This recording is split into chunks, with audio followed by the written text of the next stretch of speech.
शुक्रवार को एनएसयूआई के जिला वरिष्ठ उपाध्यक्ष और पूर्व छात्र संघ अध्यक्ष मोहित मल्होत्रा के नेतृत्व में संभागीय आयुक्त को आईटीआई प्रशासन द्वारा पिछले 3 वर्षों से विद्यार्थियों से परीक्षा शुल्क के नाम से अवैध वसूली करने के मामले में ज्ञापन सौंपकर कार्रवाई की मांग की। मोहित मल्होत्रा ने बताया कि आईटीआई में प्रथम और द्वितीय वर्ष के सेमेस्टर परीक्षा में बैक के पेपर का परीक्षा परिणाम पिछले 3 वर्षों से निकाला नहीं जा रहा है। हर वर्ष विद्यार्थियों से बैक पेपर के नाम पर 475 रुपए अवैध वसूली की जा रही है, जिसकी रसीद तक नहीं दी जाती। जोधपुर स्थित director of technical education training of Rajasthan कार्यालय पहुंचने पर विद्यार्थियों को पता चला कि राजस्थान के मात्र अजमेर स्थित आईटीआई ने पिछले वर्षों से विद्यार्थियों के बैक की परीक्षा का शुल्क जमा ही नहीं कराया, जिस वजह से विद्यार्थियों का परीक्षा परिणाम हर बार पूर्व में आया हुआ परिणाम ही दर्शाया जाता है। शुक्रवार को एनएसयूआई संगठन के कार्यकर्ताओं और आईटीआई के विद्यार्थियों ने संभागीय आयुक्त को ज्ञापन देकर कार्रवाई की मांग की।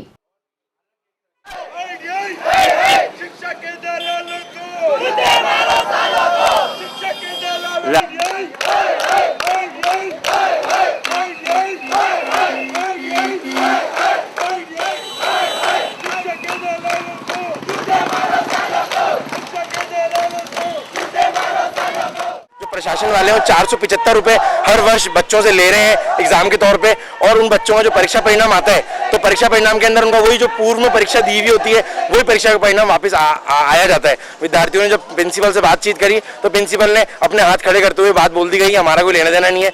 जब सारे विद्यार्थियों और एनएसयूआई संगठन जोधपुर जो बीटीआर यूनिवर्सिटी है जिसके अंडर में सारे राजस्थान के आईटीआई महाविद्यालय आते हैं, उनसे जब बातचीत हुई तो उनसे बातचीत के दौरान ये पता चला कि पूरे राजस्थान जिले के अंदर मात्र एक कॉलेज है जिसने पिछले 3 सालों से बैक विषय की परीक्षा शुल्क जमा नहीं करा गया है और विद्यार्थियों से अवैध वसूली कर रहे हैं। 500-500 रुपए बच्चों से ले रहे हैं। अब 3 साल से हर वर्ष 200-300 बच्चों का से 500-500 रुपए लिए जाते हैं और 3 सालों से बच्चों से शुल्क लिया जा रहा है। उसका क्या लेन देन है? और बच्चों को जब ये सच्चाई का पता हुआ और प्रिंसिपल से बातचीत करी हम लोगों ने जाके, तो प्रिंसिपल ने नजरअंदाज करते हुए कोई सूचना नहीं दी हमको, जिसपे आज हम कमिश्नर साहब को ज्ञापन देने के लिए आए। और अगर 3 दिन के अंदर अंदर विद्यार्थियों का जो परीक्षा परिणाम है वो हमको पुनः अगर सोमवार तक नहीं निकाला जाता है तो अजमेर जिले के अंदर आईटीआई जो राजकीय आईटीआई है उसको अनिश्चितकालीन के लिए बंद कराया जाएगा, जिसकी समझ जिम्मेदारी राजकीय आईटीआई प्रशासन की होगी। परेशानी हो रही है कि 3 साल से आईटीआई का बैकअप परिणाम नहीं आ रहा। हमें यहाँ तक कि हमने जब बात की यहाँ के टीचर्स थे तो उन्होंने बोला कि पोर्टल प्रॉब्लम है। जब हम जो यहाँ से थक के सबसे परेशान हो गए तब हम जोधपुर गए। जोधपुर जाके पता पड़ा कि हमारी तो 3 साल से फीस ही जमा नहीं हो रही है।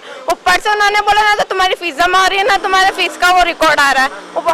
हमें ना तो वो लोग बैक की रसीद देते कि मतलब फीस जमा होती है उसकी रसीद भी हमें नहीं देते और ये ऑनलाइन सिस्टम हो चुका है।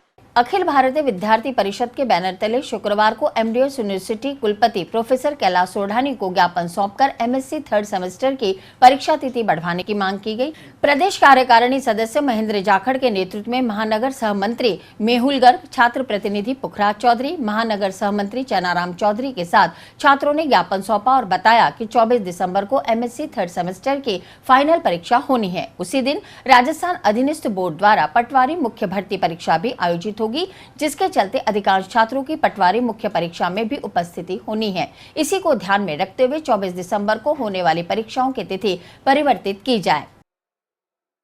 एमएससी 3rd सेमेस्टर का जो एग्जाम दे रहे हैं उनके अभी राजस्थान अधीनस्थ द्वारा जो पटवारी मुख्य परीक्षा है वो 24 तारीख को आयोजित हो रही है और स्टूडेंट्स के 24 तारीख को एमएससी के एग्जाम भी हो रहे हैं। तो उनको लेकर आज यहाँ कुलपति महोदय को ज्ञापन दिया गया और तिथि परिवर्तन की मांग की गई ताकि जो छात्रों ने कड़ी मेहनत करके जो प्री पास किया उनकी मेहनत बेकार नहीं जाए। छात्रों के भविष्य को अंधकार से बचाने के लिए आज विद्यार्थी परिषद के यहाँ कार्यकर्ता एकत्रित हुए ज्ञापन दिया। कुलपति महोदय ने फॉरवर्डिंग लेटर दे दिया हमें और जल्दी मांगे मान ली और तिथि भी परिवर्तन। हमारा पटवारी मेंस का एग्ज़ाम है 24 को और 24 से ही हमारे 3rd सेमेस्टर के एग्ज़ाम्स भी स्टार्ट हो रहे हैं। तो ये प्री क्लियर करने के बाद में हम काफ़ी आगे बढ़ चुके हैं इस एग्ज़ाम में और अब अगर हमारा ये एग्ज़ाम अटकता है तो हमें काफ़ी लॉस होगा स्टूडेंट्स को। तो इसके लिए हम आज कॉलेज में यूनिवर्सिटी के अंदर हमारे डेट चेंज कराने के लिए ज्ञापन देने आए थे।